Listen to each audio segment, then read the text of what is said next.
All right, boys, match week 3, the last match week before the international break. We got to look at these games coming up. Welcome on in, everybody. My name is James. I support Arsenal. With me tonight, that's Brad. He supports Chelsea. Down below that, Sean. He supports Tottenham Hotspurs. We're just going to dive right in. So if you are new here, hit that subscribe button, ring the sub notification bell, like, follow, comment, 5-star review, whatever your platform so allows if you're on the podcast. Join our Discord so that you can get your picks in as well. And without further ado, I see here on my list, Arsenal and Brighton is highlighted. Does that mean you want me to continue talking about it? I think we do. You go. All right. You start us off, and we will hop in with our opinions. Because Did you miss the pre-production or something? I was told it's in the sheet. I was told, loyal listeners, fans of the podcast, I was told it's in the rundown. We have a rundown. And I'm here. So listen, hold on. As the host, you should have already known what was on the sheet. Brother, I wrote the sheet. A host takes on a little bit more responsibility. Brother, I wrote the sheet. You were the one that highlighted the sheet and emboldened things upon the sheet. You should have already known what I was going to bold. Whilst I was getting water. All right, man. And I sat down. I said, what do you want to talk about? It's on the sheet. So it's on the sheet. Arsenal versus Brighton. Saturday morning, 7:30 from the Emirates. It absolutely is an important game. You were just singing the praises of Brighton. Now you got to sing the negatives. You'll have to correct me in the comments or go back and look at our review episode. I'm not really sure. Okay, I did say a couple things about Brighton. I said I may have slept on Brighton they were good this year. Yeah, I did say they were good. Yeah. I think we weren't singing the praises, but you were. Yeah, you were alluding to them being better than you thought. Yeah, true. But you forced me to talk about Manchester United for 5 minutes because you called me a supporter. So that was always a struggle. Arsenal. I said the closest. Arsenal Brighton, Saturday morning from the Emirates. I mean, that has to be an Arsenal win. Like if we think about it, like Arsenal basically have to turn the Emirates into a fortress and take all possible points at the Emirates if they can this year. Brighton are a good team, like I said. I still think that we will be too much for them just because of where we're at in our development cycle, and how long Arteta has had his claws into this team and how we're working. We also had we have the new signing, Mikel Moreno from Real Sociedad. Reuniting him and Martin Odegaard. So there's a potential world where he would start. I don't think he does. I think Thomas Partey still starts in the 6 over Mikel Moreno. But anything can happen. We probably see him at some point during the game. But I think it should be a good game. I think it will be a bit cagey to begin with. But if Arsenal can start strong and score a goal within the first 20 minutes and really kind of like assert themselves on the game, I think that will be very good for my own personal nerves. So yeah, that's my feeling. I think Arsenal should win. I'm going to pick them to win in the sheets. So maybe that means we lose. I don't know. What do you guys think? I mean, I love it when you do that. Brighton have 40 players on their squad on the Premier League website. I'm on the Premier League website. They have 40 players on the squad. I don't know who you're going to be playing against. I know their new signing, Matt O'Reilly, will not be one of them because he played 8 minutes today in Europe, 8 minutes today in the League Cup and went off injured. That's unfortunate. It is very important. Like literally was bought like 2 days ago. Yeah, I mean, I feel like Arsenal should win this. But I think this is going to be very similar to what Brighton did to United, and that's like a 2-1 KG type of game where like Brighton can make things happen. I think I agreed with you when we said we all slept on Brighton this year. I have not had the pleasure of watching Brighton yet this year, so I don't know. So it'll be interesting for me.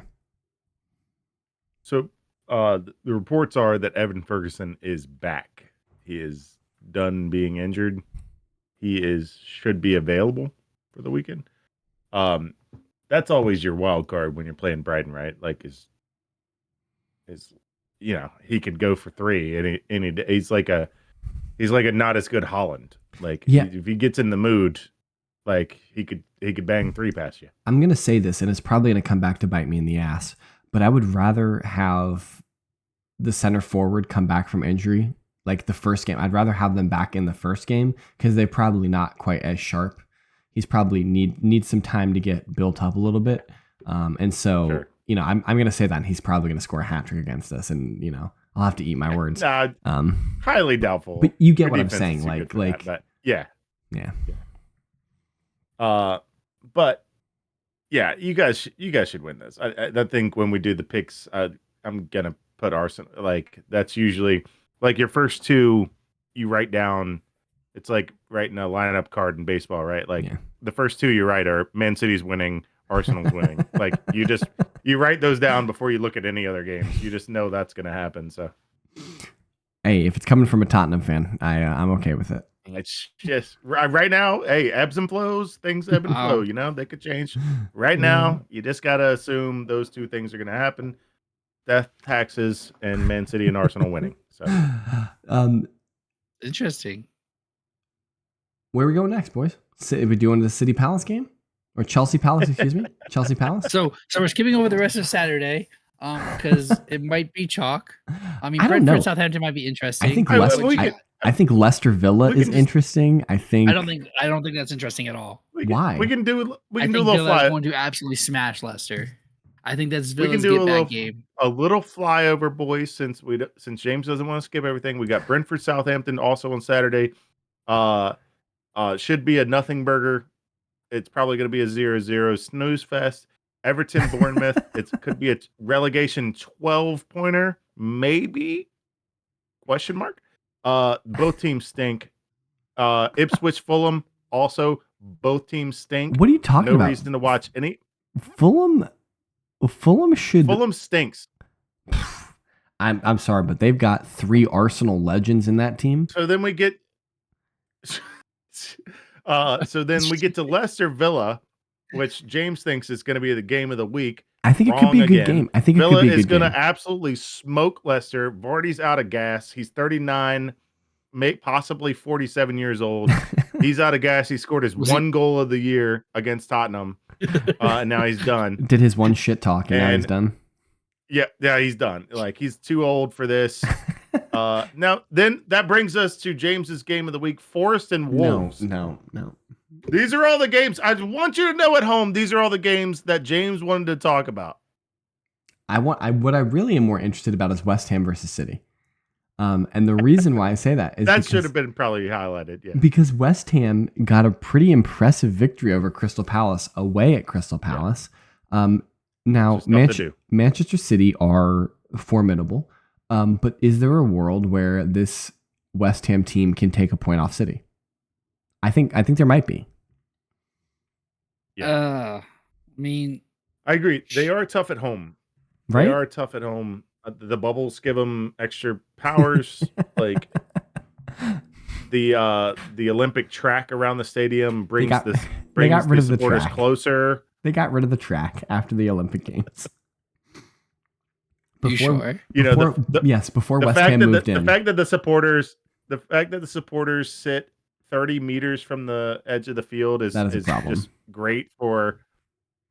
It's just great for like team camaraderie, No, West City are smoking them. West Ham have no chance of getting points here. So to James's point here, there's probably going to there probably will be at least one cheeky Jared Bowen fast break goal. Could be more than one.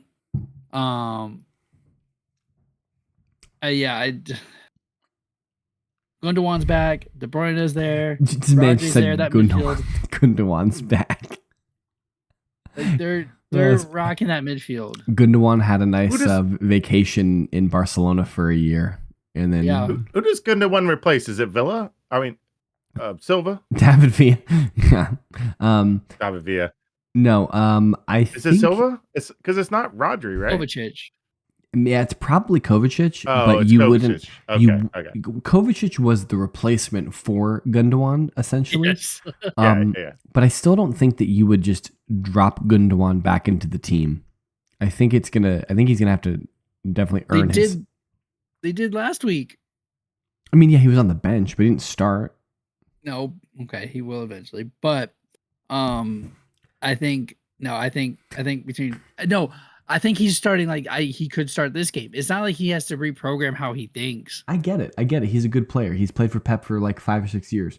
Right. My only point is that like I'm sure that Kovacic is a better player than Gundogan is at this point in their lives. Is that Gundogan is older. He's got less in the tank than Kovacic. Kovacic has always been a good player anyway. Sure. Let's talk about Chelsea. Let's talk about Chelsea Palace. I'm not mad at you. I'm just saying I think City's winning this game easy. London derby from Stamford Bridge. Chelsea coming off a 6-goal thriller against Wolves, welcoming last year's Cinderella Crystal Palace, who have not gotten off to a good start. Brad, tell me why Chelsea are scoring 14 goals in this game. There's a good chance they might, because we probably could have scored that many last weekend. I like, it's a London derby. Eze might sneak something by, but yeah, Chelsea should dominate and smash this game at the Bridge. I'm seeing Madueke, brace, Cole Palmer with a goal and like 4 assists. Ooh. You got Madueke with 5 goals through 3 games. Yeah, let's do it. Why not? He said it with his whole chest. All right. Yeah. I think Fair enough. I think Crystal Palace kind of, I don't want to say desperately need a result in this game because it's the 3rd game of the season, but it kind of feels like this could snowball out of control if they don't get a result here of some kind. That they really don't want to be punching in and around that bottom half. I think Crystal Palace will ultimately be fine. They'll get to 40 points, they'll get to 45 points, and they'll vibe like they always do. Like, there is no other club in the Premier League that is just like get to 40 points and then vibe than Crystal Palace. That has been their MO for the last 10 years since they came back up. At the same time, they've lost their best attacking weapon, Elise. They're probably Elise, sure. They're probably losing their best defender and club captain in Goihi. By the time people are listening to this, he's probably in a black and white striped shirt. And they haven't replaced him. Like, there isn't. By the time people are listening to this, they've probably signed maybe the best center forward that they could possibly sign that has ever played for their club since Ian Wright. Which is funny because Mateta has been fine. Mateta's been a good striker. Like, I'm not saying Nketiah isn't better. I'm not like they're like, but Mateta has had a great end of the season, and has played well. Like, he's not the issue. No, it's just another attacking threat, and Eddie could potentially play in multiple positions for them. He's obviously more classically a number 9, but he could also come out onto the wing occasionally. And that was more tongue in cheek on my part. I know. The only reason why I think the person that was doing the highlighted this game is because it goes onto the London table. And they're a Chelsea fan. And they're a Chelsea fan. Look, affiliations aside, like, it's a London derby. Chelsea should probably win this. Sean, you agree? All right, let's move up to the North Coast, or like the northern border of England, because it's not actually a coast because you got to go through Scotland.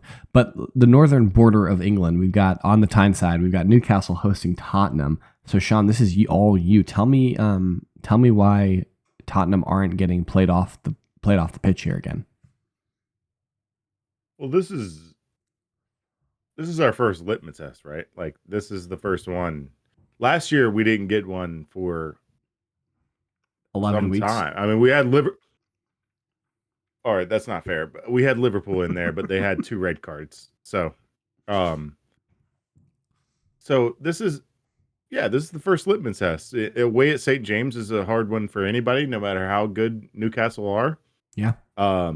It's just a tough trip. They've got murderers on their team that don't get red cards, so that's true.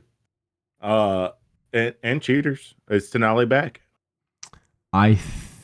He might be. That's interesting. Or is his ban at the end of September? It might be the end of September. Okay, so he may or may not be back. I think will we play Sunday the 1st? I feel like it would. Yeah, I don't think he's back yet, but maybe he is. Okay. But I think your assessment that this is a litmus Either test, way. the first big test for Tottenham this year, I definitely think that's true. Yeah. This, especially, if we came out, not right away, so not at the end of Sunday, I'm not going to think this, but a week from then, the following weekend, if we came out of there with a draw, I think I'd be okay. He's It would. back. Tonali is back. He is back. So.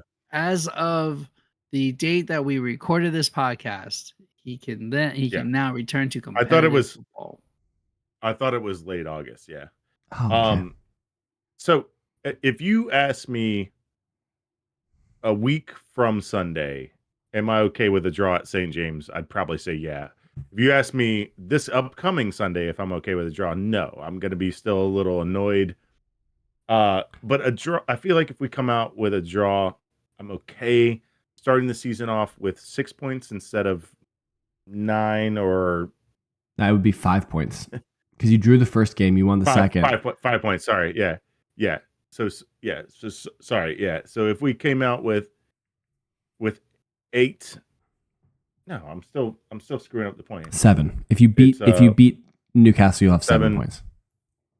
7 or 9 points, and instead we have 5. I'm going to be really annoyed at that. But put some time on it, let the wounds heal. Yeah, I'm okay with a draw away at St. James. I think generally when you kind of pick up the schedule sheet, you kind of always say, if I can get a draw at Newcastle, I'm fairly happy. Yeah. And that's generally what most people think. I think you guys have the capability to beat them. I definitely think you guys could beat them. So I think that should be a good game. I would like to see. It should be. I would like to see either Archie Gray or Bergvall start.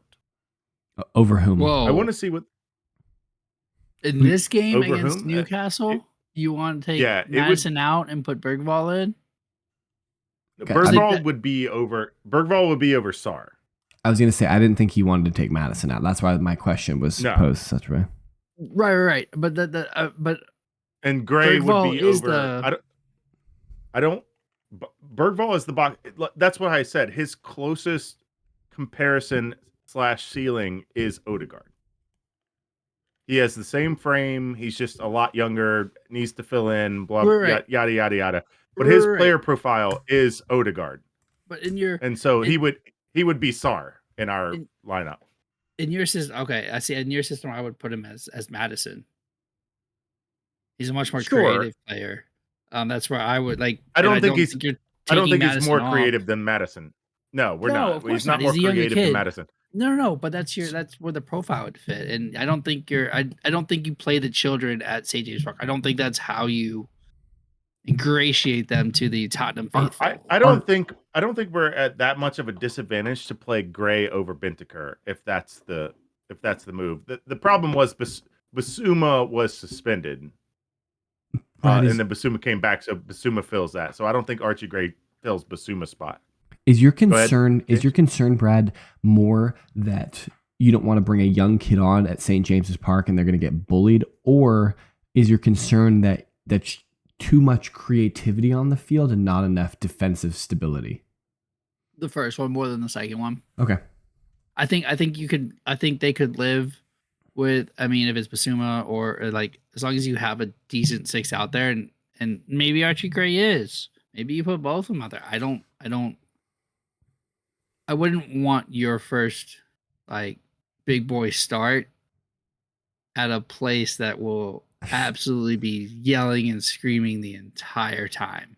I think you're suggesting that there's a single friendly away ground in the Premier League, and I'm not sure that there is. I was just about to say that, as I don't.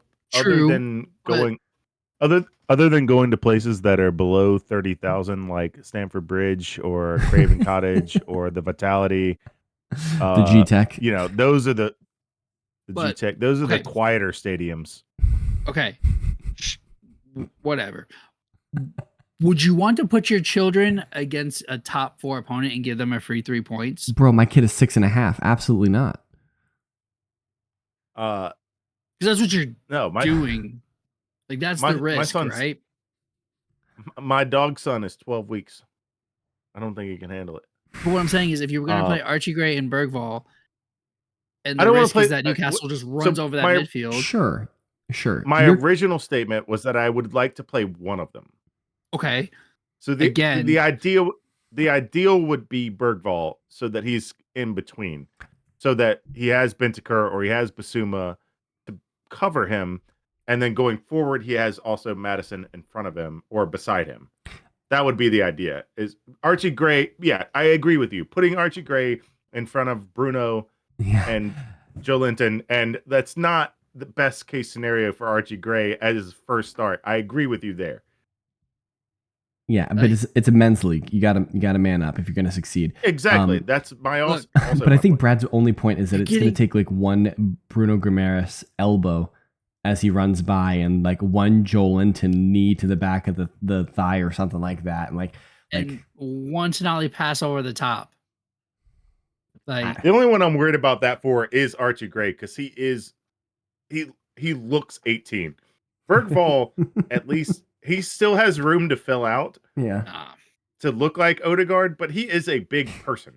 Acting like Odegaard is so swole. I'm all good with them starting. I'm all good with them. He's a big dude. Like Odegaard's a big guy. Like you're not pushing him off the ball. Certainly. He's but he's probably like what 5'11", like 180, 190. Like he's a big athletic person. Yeah, but Joel Linton is like 6'3" and like 225. That's true. Bruno Guimaraes is like 5'6" and like 215. Hey, I think if I'm you though, I'm wanting to wait for them to start like the Brentford game when it's in between Arsenal and United, and you need to rotate people, and then see what they can do against Brentford at home instead of away at St. James Park. To get back to from less speculation to more like actual talking about the game, I really actually hope they go a Basuma Bentancur instead of a Basuma Sarr. I think we need to have Bentancur enjoys going forward. I think, but is really good at being the 6. I think having a 6 and a person who likes being the 6 would be really good against someone like Newcastle, where Bentancur can be the one that goes forward and he's excels at it.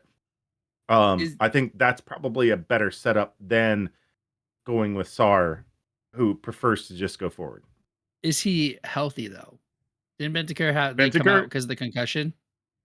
Oh yeah, it was a weak protocol. It was a protocol. It was like the NFL. It was like a protocol concussion thing. Yeah. No, he just had the week off because he class shads pretty bad. All right. Cool. Let's turn our attention to probably the biggest game on the English calendar. Yes. One of the two. It's Manchester United hosting Liverpool from the swimming pool Old Trafford. This is Arne Slot's first big test. Here they had Ipswich in the first week, and then Bournemouth at home at Anfield last week, and now they have to go. Brighton. No, it was Brentford. Brighton played United. Oh, you're right. You're right. You're right. Yeah. So we'll just have to check with Tamzid because Tamzid was at that game. Shout out Tamzid for being at Anfield last week, and that's super cool. We'll have to get him on and get his story about that and tell us about it. But yeah, United Liverpool from Old Trafford, first big one of the year. Huge. I mean, United still don't have a striker. Bruno Fernandes is playing as their false 9. Is Rasmus Højlund injured? I think so. I think it's a hamstring too. So who knows how good he comes back. But they got that new cat. His name starts with a Z, right? Xerxes. Yeah, Xerxes. Xerxes. Is he Xerxes, whatever, something like that. Sure. It's I don't know if he's necessarily a striker in this or if he's the Antony replacement, because he's kind of not been doing anything. And if Bruno is your striker, like you got problems. False 9 against Virgil van Dijk doesn't seem like it's going to be that effective. No. But at the same time, this is Slot's first big test because, like, as much as we hate to say it, except for James, United are a big team. They can do big things. Besides the 9, you can have Rashford coming in, sneaking in and bagging something. So I think it's spicy. A new manager coming into against United in his first big game. It's not at Anfield, so Sean, tell me about why this this awful Manchester United team is gonna hold 7 against this Liverpool team. I don't think it's an awful Liverpool team. I said awful United team. Awful United team. Oh, yes. Oh, then I do agree with you. I think this is the type of game that Diaz proves why they should not have gotten rid of him or are planning to get rid of him rather. Like this is the type of game where he's going to eat. They're going to focus Salah on him, and Salah is going to be able to eat up the right without Shaw. So like this is the type of game that Liverpool are going to eat here. And I think it just smells of I don't think it's gonna be 7. I think it's gonna be 4-0 Liverpool, and they're gonna rub it in United's face all day. And that's just what it feels like. I don't think the defense for United is going to be good enough because you'll have Salah taking on a backup right back, crossing it to somebody that's defended by Harry Maguire at the back post. Like think about that combo. You know what I mean? Yeah, absolutely. I think that this game is set up well for Liverpool at this point in the season. I anticipate Liverpool beating United here. Actually, yeah. So I kind of agree with almost all of your assessment here. I mean, the only thing is it is still at Old Trafford, so things can happen at Old Trafford. But they probably end up holding like 3 or 4. I think like in the past 6 years, Old Trafford's kind of become a little bit like Stamford Bridge, where the fans hate the other team just as much as they hate their own team. You know what I mean? Like it's just like it's a little bit mixed reviews. Yeah, it's mixed reviews from the stands. You know, we are the most toxic team there is. If we're not winning 2-0, then we suck. Or so says Chelsea Twitter. So and that's like unique to those two stadiums where like if Liverpool score a goal in the first 20 minutes, like Old Trafford is just on its head. Like it's just they're not rooting for Liverpool, but they're giving it to United harder than they're giving it to Liverpool. You know what I mean? Like that's how Stamford Bridge is. Yeah. All right. Well, I think that's the end of the highlighted games on the rundown. I think that's all we have time for. Our picks will be on Discord Friday at some point, and you guys should get your picks in as well. We'll let you know all what we're doing there. Hit us up on Twitter at KSBradG. That's that guy over there. Sorry. Down below, it's at Whiteheart_Sean. I am at James Tiffany, collectively reached at info.redcardradio@gmail.com. I hope you all have a great weekend. I hope you enjoy some football. If you're in the States, have a happy Labor Day. And we will talk to you guys next week. Thanks so much, and we will see you soon.